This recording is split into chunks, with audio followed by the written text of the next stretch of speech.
So in this video, I just want to quickly share my experiences about the Wacom Bamboo Pocket Stylus, which I got, and I wasn't very satisfied with its performance, and I ended up returning this and getting something else.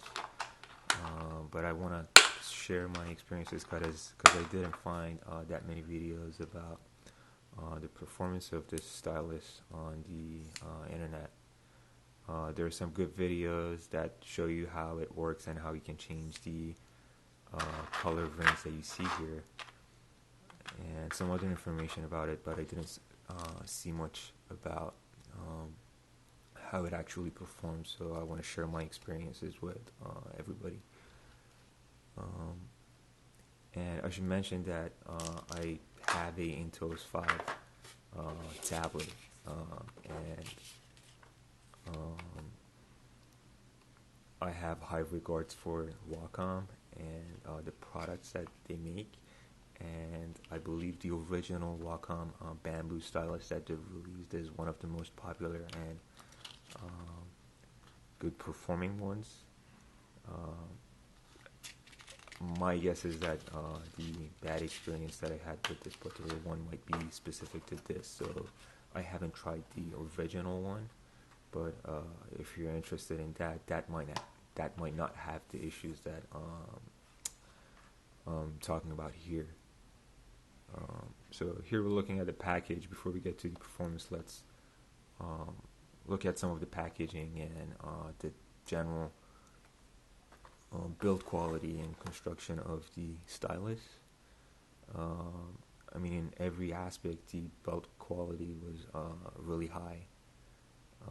Packaging was great. You get an extra nib and EV color rings, which is great. I don't think I'm going to personally use them, but for some people that might be an advantage. So now let's look at the performance of this.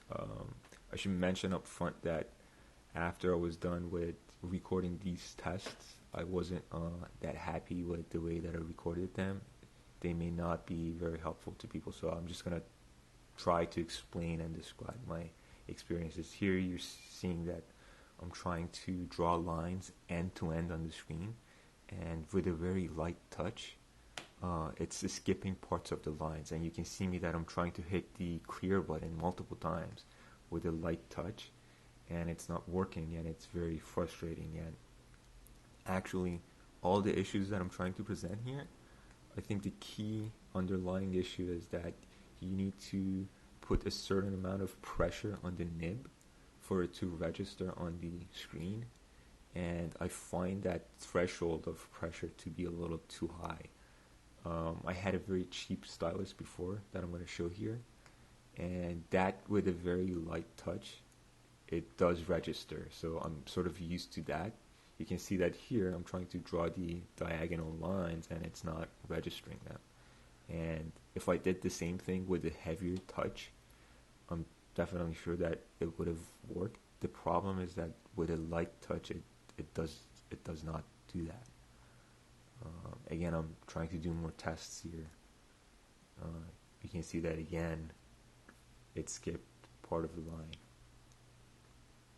And I'm trying to keep my hand very light, so I should mention that I'm using a very light touch. I'm not putting much pressure on it. And I'm doing another test here.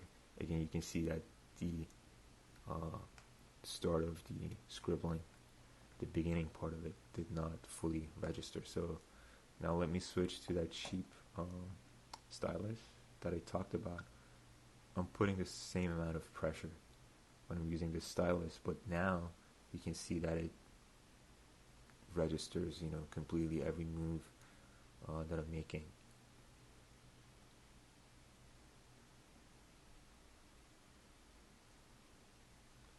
So now I'm switching back to the Wacom Pocket again.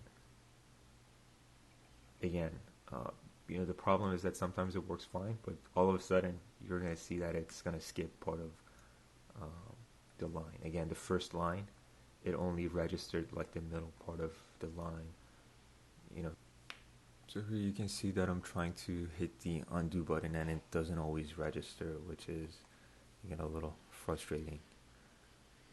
So I hope you've found my experiences here useful.